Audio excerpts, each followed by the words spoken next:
Hello everyone, मैं विक्रम कुमार आप सभी का अपने यूट्यूब चैनल स्कॉलर्स कॉन्सेप्ट के ऊपर स्वागत करता हूं। जनरल एप्टीट्यूड से रिलेटेड डेली क्वेश्चन सीरीज के अंदर आज हमारा क्वेश्चन नंबर 25 है और आज का हमारा क्वेश्चन डीबीटी जेआरएफ 2014 से लिया गया है। क्वेश्चन को देखते हैं। In a class of 15 the mean marks for a unit examination was 25 with standard deviation 0। The correct interpretation is. यहाँ पे क्या है कि कोई क्लास है और उस क्लास के अंदर टोटल 15 स्टूडेंट्स है और इन 15 स्टूडेंट्स का कोई यूनिट एग्जामिनेशन हुआ है और इन स्टूडेंट्स के जितने मार्क्स आए हैं उनका मीन कितना आ रहा है। मीन है हमारा 15 और जो यहाँ पे स्टैंडर्ड डेविएशन आ रहा है, जो इतने बच्चों के मार्क्स आए हैं उनका अगर हम स्टैंडर्ड डेविएशन की बात करें तो स्टैंडर्ड डेविएशन यहाँ पे कितना दिया हुआ है, 0। अब हमें मीन का तो पता है, मीन हमारा क्या रहता है, जो हमारा सम आएगा ऑल मार्क्स का डिवाइडेड बाय टोटल स्टूडेंट्स, जितने भी स्टूडेंट्स हैं यहाँ पे, ठीक है।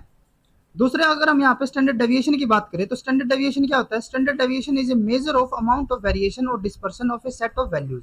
इसका मतलब क्या है कि जैसे कि हमारा कोई ए सेट है, एक हमारा बी सेट है, ठीक है। इसके हमारे 3 अलग अलग रेप्लीकेट है, रेप्लीकेट 1, 2 और 3, दोनों की ए सेट के अंदर भी और बी सेट के अंदर भी। बी ए सेट की अगर हम बात करें तो हमारे रेप्लीकेट 1 की वैल्यू क्या रही है, इसकी जैसे कि यहाँ पे 8, दूसरा हमारा 9 और थर्ड हमारा रेप्लीकेट की वैल्यू आ रही है यहाँ पे 10। तो अगर हम यहाँ पे इसका मीन देखें तो मीन हमारा कितना आएगा, यहाँ पे मीन आएगा यहाँ पे 9। दूसरी तरफ अगर हम बी सेट के लिए देखें तो बी सेट के लिए हमें अगर वैल्यू दी हुई हो 1, 9 एंड 70, तो यहाँ पे भी मीन कितना आएगा हमारा, मीन तो यहाँ पे भी 9 आएगा। लेकिन अगर हम यहाँ पे ए सेट को देखें तो जो हमारा ए सेट है उसके अंदर जो रेप्लीकेट्स की वैल्यू है वो हमारे मीन के बहुत पास है और जो बी सेट है उसके अंदर जो रेप्लीकेट्स की वैल्यू है वो मीन से बहुत ज्यादा डेविएट कर रही है एज कंपेयर टू ए। तो जो ये हमारा डेविएशन होता है मीन से, कि हमारी जो रेप्लीकेट्स की वैल्यू है वो मीन से कितना ज्यादा डेविएट कर रही है या फिर कितना कम डेविएट कर रही है, उसी को हम क्या कहते हैं, स्टैंडर्ड डेविएशन।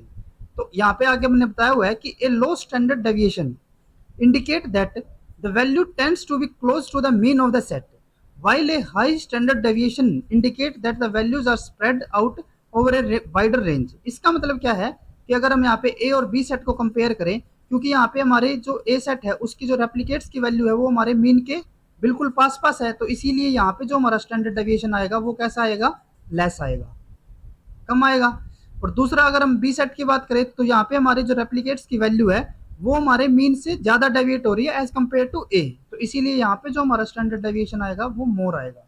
तो अगर हम इन दोनों को कंपेयर करें तो हमारा ए सेट के अंदर स्टैंडर्ड डेविएशन कम आ रहा है और बी के अंदर हमारा स्टैंडर्ड डेविएशन ज्यादा आ रहा है, क्योंकि यहाँ पे ज्यादा डेविएशन हो रही है, तो इसी को हम क्या कहते हैं, स्टैंडर्ड डेविएशन। अब उसके बाद अभी हमने जैसे कि बताया कि जितना कम डेविएशन होगा स्टैंडर्ड डेविएशन की वैल्यू हमारी उतनी कम होती जाएगी। तो अगर हमारा डेविएशन बिल्कुल 0 हो जाए, अगर डेविएशन बिल्कुल 0 हो तो उसका मतलब क्या होगा कि हमारा जो स्टैंडर्ड डेविएशन होगा वो कितना होगा, 0। इसका मतलब क्या है कि जैसे हमारे 3 रेप्लीकेट अभी हम कह रहे थे, अब अगर तीनों की वैल्यू 9, 9 और यहाँ पे भी 9 आ जाए तो इसमें अगर हम यहाँ पे मीन देखें तो मीन यहाँ पे कितना आएगा, हमारा मीन आएगा हमारा 9। तो अगर हम यहाँ पे रेप्लीकेट्स की वैल्यू देखें तो वो मीन के बिल्कुल एग्जैक्ट इक्वल है, ठीक है। यानी कि यहाँ पे जो डेविएशन है मीन से हमारा रेप्लीकेट की अगर हम वैल्यू देखें तो उनका डेविएशन बिल्कुल 0 है, कोई डेविएशन आ ही नहीं रहा, तो इसीलिए यहाँ पे जो स्टैंडर्ड डेविएशन होगा वो हमारा क्या आ जाएगा, 0। इसका मतलब क्या होगा कि अगर स्टैंडर्ड डेविएशन हमें 0 दिया हो तो इसका मतलब क्या होगा कि जो मीन वैल्यू है, जो हमारे रेप्लीकेट्स की वैल्यू है वो मीन के एग्जैक्ट इक्वल आएगी सारी की सारी, ठीक है। तो अगर हम यहाँ पे क्वेश्चन को देखें तो क्वेश्चन के अंदर हमें क्या दिया हुआ है, क्वेश्चन में हमें बताया है इंटरप्रिटेशन बतानी है और स्टैंडर्ड डेविएशन हमें दिया हुआ है 0, ठीक है। तो इसका मतलब क्या होगा कि जो भी हमारे स्टूडेंट्स हैं, ये 15 स्टूडेंट्स थे और इन 15 स्टूडेंट्स का जो ये यूनिट एग्जामिनेशन हुआ है उनमें जो इनके मार्क्स आए हैं उनका जो मीन है, मीन कितना है 25 और स्टैंडर्ड डेविएशन 0। तो इसका मतलब क्या हुआ कि जो इन 15 स्टूडेंट्स के मार्क है वो सभी बच्चों के कितने कितने हैं, 25। फर्स्ट स्टूडेंट के भी 25 मार्क्स है, सेकंड के भी 25 है, ऑल 15 स्टूडेंट्स के कितने मार्क्स आएंगे, 25 25, ठीक है। इसीलिए तो इनका जो मीन होगा वो कितना आएगा, अगर सभी स्टूडेंट्स के 25 मार्क्स होंगे तो मीन भी कितना आएगा, 25। और क्योंकि सभी बच्चों के सेम मार्क्स है तो इसीलिए यहाँ पे जो स्टैंडर्ड डेविएशन होगा वो कितना हो जाएगा, 0, ठीक है। तो फर्स्ट ऑप्शन को अगर देखें तो यहाँ पे लिखा है कि half of the class had score less than 25 ये हमारा गलत ऑप्शन है, क्योंकि हमारे सभी स्टूडेंट्स के कितने मार्क्स आ रहे हैं 25। देन उसके बाद second option, there was a high correlation between ability and grade. ऐसा तो मैंने यहाँ पे कोई इंटरप्रिटेशन किया ही नहीं है, तो ये भी हमारा ऑप्शन यहाँ पे एलिमिनेट हो जाता है। उसके बाद third, everyone had a score of exactly 25, बिल्कुल करेक्ट है, ये हमारा यहाँ पे ऑप्शन करेक्ट हो जाता है, क्योंकि सभी स्टूडेंट्स के इक्वल मार्क्स थे 25, इसीलिए यहाँ पे जो स्टैंडर्ड डेविएशन है वो हमारा कितना आ रहा है 0। देन उसके बाद फोर्थ ऑप्शन को अगर हम देखें, half of the class had zeros and half had 25, ये भी गलत है, तो हमारा जो थर्ड ऑप्शन होगा ये यहाँ पे करेक्ट हो जाता है। अगर हम स्टैंडर्ड डेविएशन के फॉर्मूले की बात, तो अगर हम स्टैंडर्ड डेविएशन के फॉर्मूले के देखो, जैसे कि हमने यहाँ पे बताया हुआ है कि हमारा स्टैंडर्ड डेविएशन क्या होगा, सम, ये जो हमारा साइन है ये हमारा सम के लिए होता है, और ये है हमारी जो एक्चुअल में वैल्यू है डाटा सेट के अंदर। जैसे कि यहाँ पे अगर हम सभी स्टूडेंट्स के देखें, तो जो हमारे ए स्टूडेंट है, जैसे कि टोटल 15 स्टूडेंट है ना, तो अगर फर्स्ट स्टूडेंट के लिए देखें तो उसके कितने मार्क्स है 25, सेकंड के 25, तो जो ये इनके एक्चुअल में मार्क्स आए हैं वो हमारा क्या हो जाता है यहाँ पे एक्स, ठीक है। देन उसके बाद जो म्यू है, म्यू हमारा क्या रहा है, पॉपुलेशन मीन।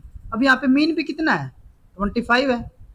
देन उसके बाद जो एन है वो हमारा क्या है, टोटल नंबर ऑफ ऑब्जर्वेशन, यानी कि हमारे जितने भी स्टूडेंट्स हैं।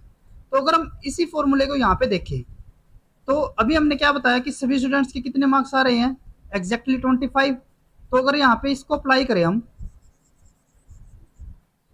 तो अगर हम फर्स्ट स्टूडेंट के लिए देखें, ये हमारा सम है, तो अगर हम फर्स्ट स्टूडेंट के, तो इसको यहाँ पे हम छोड़ देते हैं, तो हमारा फर्स्ट स्टूडेंट को अगर हम देखें, तो फर्स्ट स्टूडेंट के कितने मार्क्स आ रहे हैं, एक्स की वैल्यू हमारी कितनी है 25 माइनस म्यू, म्यू यानी कि मीन, मीन हमारा कितना आ रहा था, मीन भी हमारा 25 आ रहा है, ठीक है।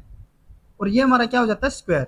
अगर हम इसको स्क्वायर करें, इसी तरीके से ये तो हमारा किसके लिए है, फर्स्ट स्टूडेंट के लिए, इसी तरीके से हम सेकंड के लिए करेंगे, इसी तरीके से हम थर्ड के लिए, फोर्थ, और हमारे टोटल 15 स्टूडेंट्स के लिए करेंगे।